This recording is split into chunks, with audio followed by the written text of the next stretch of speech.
प्यारे बच्चों, good morning. Today we are going to discuss some more transactions related to journal. Let's start. देखिए बच्चों, question board पर है, मैं रीड कर रहा हूं। क्वेश्चन है कि जर्नलाइज द फॉलोइंग ट्रांजेक्शंस। कौन से मंथ की ट्रांजेक्शन है? मई 2019। तो यहां पर लिख देते हैं 2019 मई। अब देखिए पहली ट्रांजेक्शन क्या है? Goods purchase from Ajay. बच्चों कैश परचेज है या credit purchase? Question is silent but the name of supplier is given Ajay, then we assume this is credit purchase as I discussed earlier. पहले भी आपको बताया है।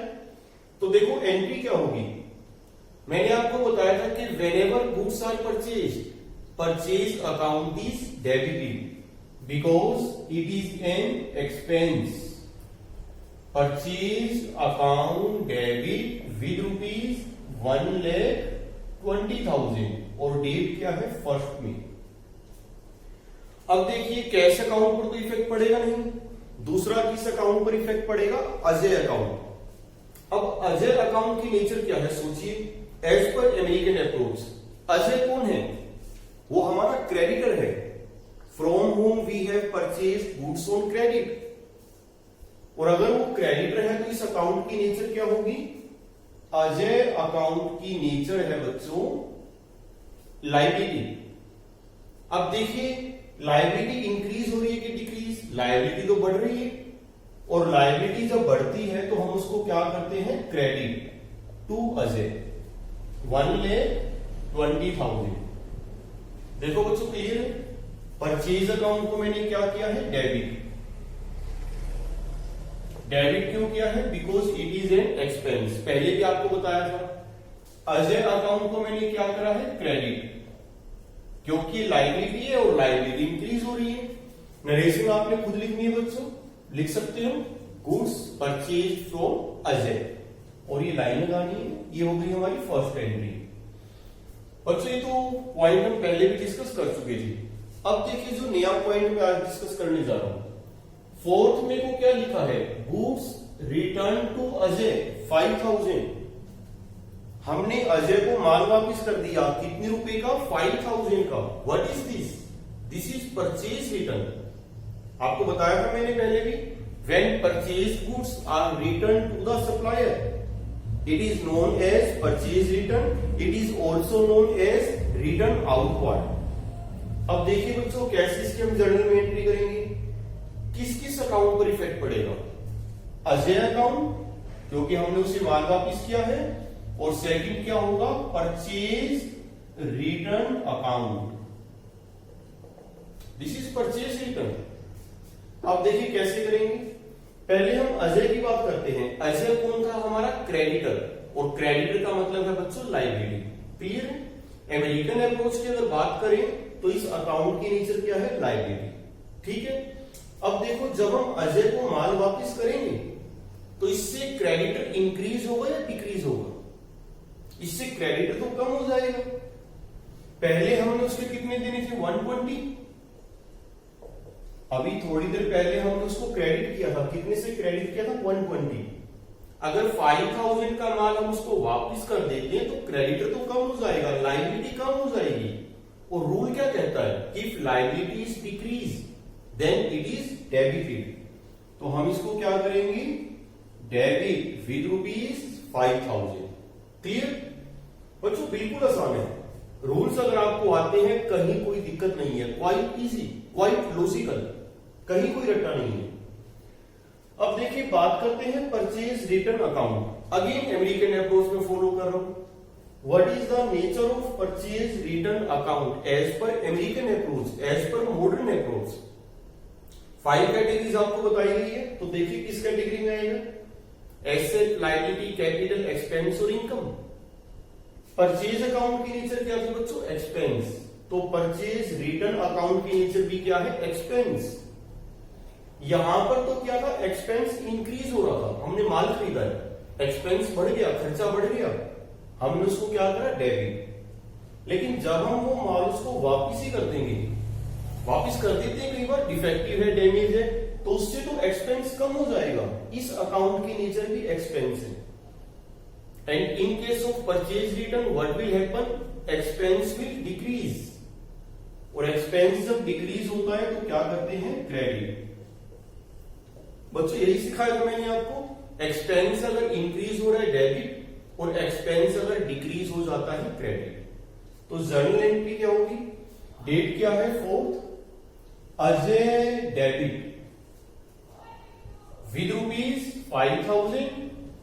आपको बताया था मैंने कि नेम के साथ अकाउंट कोड लिखना जरूरी नहीं है, अजय डेबिट। और परचेज रिटर्न अकाउंट को क्या करेंगे, credit to purchase return account. Narration आप लिख लेना बच्चों, हाउ मच, 5,000।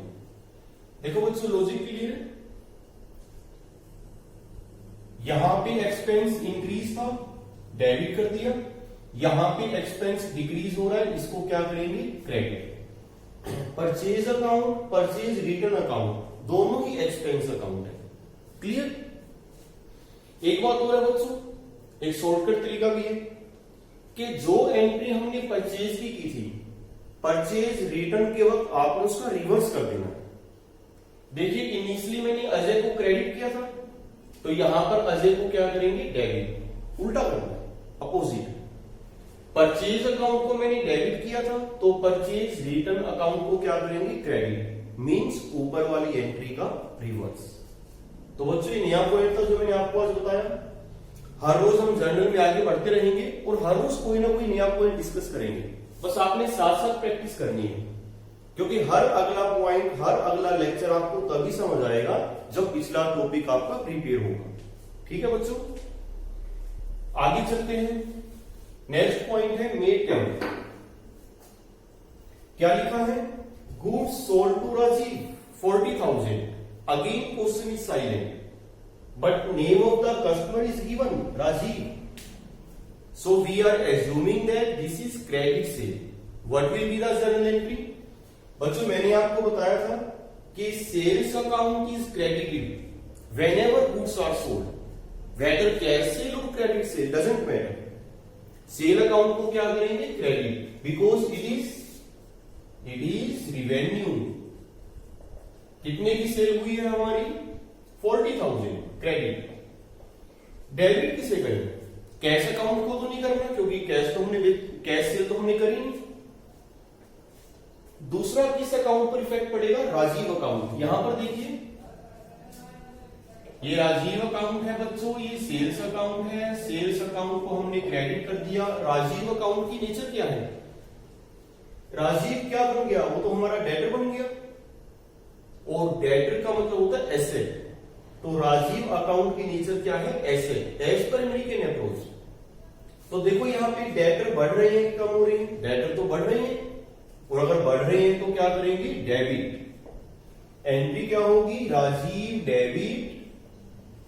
राजीव हमारा डेटर बन गया, कितने रुपए लेने उससे, 40, एसेट है ये, टू सेल्स अकाउंट। बच्चों नरेशन आप लिख लेना ये, क्योंकि नरेशन में तो जस्ट फॉर्मेलिटी ही है, जो ट्रांजेक्शन है उसको ब्रीफ में लिखना है, लेकिन नरेशन लिखनी जरूर है। Make it clear, without narration journal entry is incomplete. ठीक है।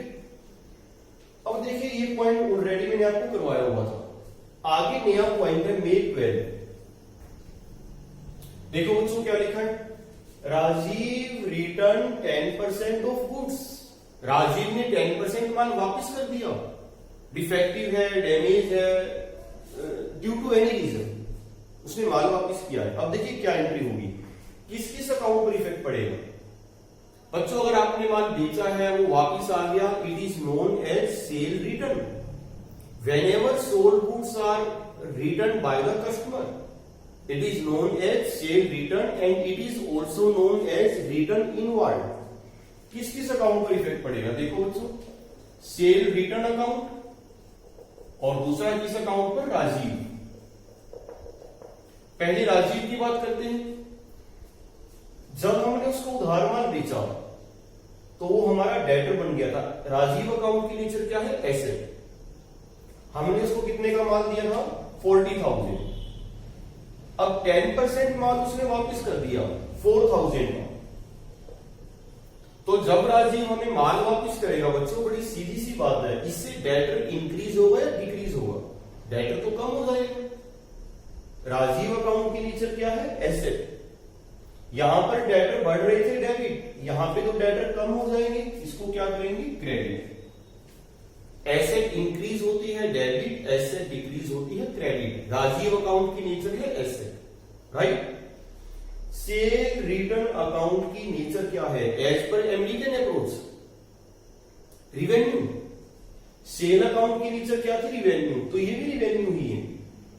यहां पे तो रिवेन्यू इंक्रीज हो रहा था, हमने उसे क्रेडिट कर दिया, और जब वो माल वापिस आएगा तो रिवेन्यू तो कम हो जाएगा। रूल क्या कहता है अमेरिकन अप्रोच? रिवेन्यू बढ़ता है क्रेडिट और रिवेन्यू कम होता है तो डेबिट विद ₹4000। देखिए entry, cell return account debit. समझ रहे हो बच्चों डेबिट क्यों किया? Because revenue is decrease.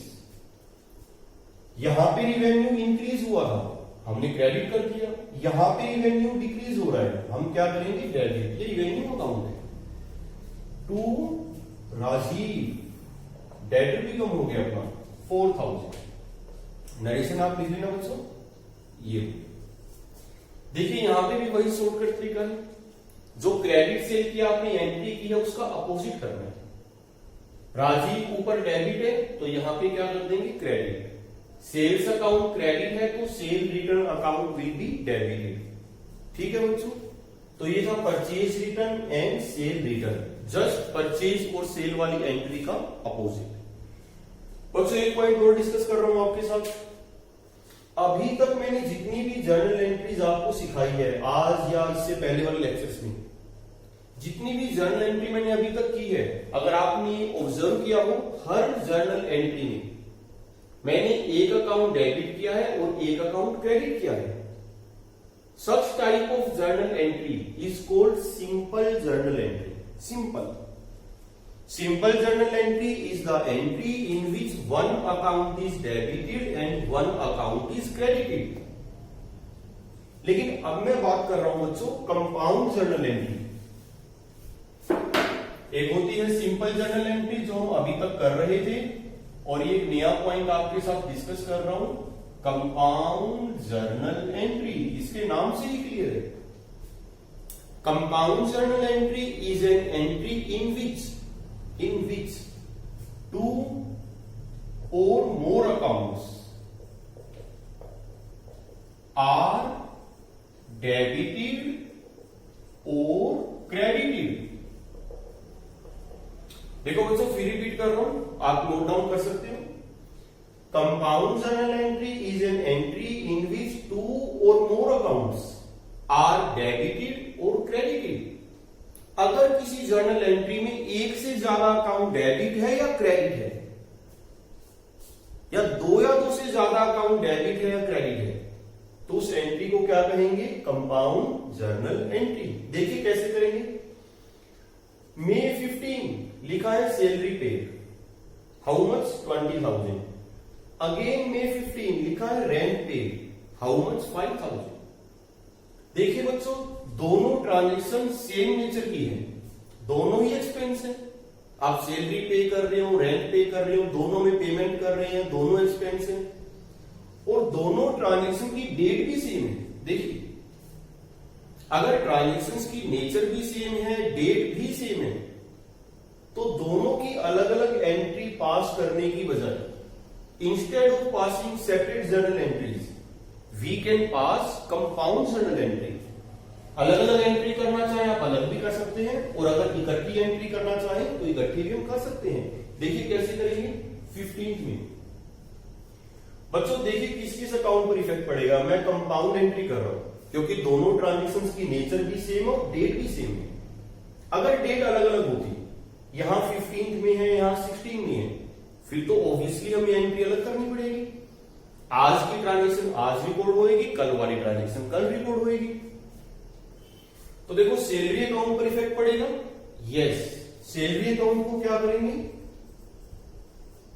बच्चों? सैलरी अकाउंट को हम कहेंगे डेबिट। लॉजिक आपको पता होना चाहिए, because it is an expense. Rent account पर इफेक्ट पड़ेगा, यस, रेंट अकाउंट को भी क्या करेंगे, debit, because it is also an expense. How much, 5000। देखो बच्चों कोई प्रॉब्लम तो नहीं है यहां तक, मैंने दोनों अकाउंट्स को डेबिट किया है बिकॉज बोथ आर एक्सपेंस। अब देखिए और किस अकाउंट पर इफेक्ट पड़ेगा, सोचिए, सोचना है आपने, और किस पर इफेक्ट पड़ेगा, कैश अकाउंट। कैश अकाउंट की नेचर क्या है, एसेट। देखो कैश इंक्रीज हुआ कि डिक्रीज हुआ, कैश तो कम हो गया, पेमेंट करिए, तो कैश अकाउंट को क्या करेंगे, क्रेडिट। और बच्चों कितने से करेंगे, 20 + 5 25,000। नरेशन आपने लिखनी है, सैलरीज एंड रेंट पेड, ये लीजिए। देखो बच्चों जितनी अमाउंट मैंने डेबिट की है उतनी ही अमाउंट मैंने क्रेडिट की है, ये ध्यान रखना। जब भी हम कोई जर्नल एंट्री करते हैं तो जितने रुपए डेबिट है उतने ही रुपए क्रेडिट होंगे, डबल एंट्री सिस्टम। तभी तो हमारी बैलेंस शीट मैच करती है, जो बैलेंस शीट हम लास्ट में बनाते हैं। अब देखो बच्चों, फर्स्ट, सेकंड, थर्ड, फोर्थ, ऊपर की जो 4 एंट्री आपको दिखाई दे रही है वो तो है simple journal entry in which one account is debited and other is credited. लेकिन नीचे ये वाली जो एंट्री मैंने अभी की है, this is compound journal entry in which 2 और मोर अकाउंट्स आर डेबिटेड और क्रेडिटेड, क्योंकि इसमें एक से ज्यादा अकाउंट डेबिट है, तो this is compound journal entry. तो ये था बच्चों आज का टॉपिक। कल और नई बातें करेंगे, कोई नया पॉइंट करेंगे, ठीक है। आज आपने इसकी प्रैक्टिस करनी है, परचेज रिटर्न, सेल रिटर्न और ये कंपाउंड जर्नल एंट्री, ठीक। Thank you very much.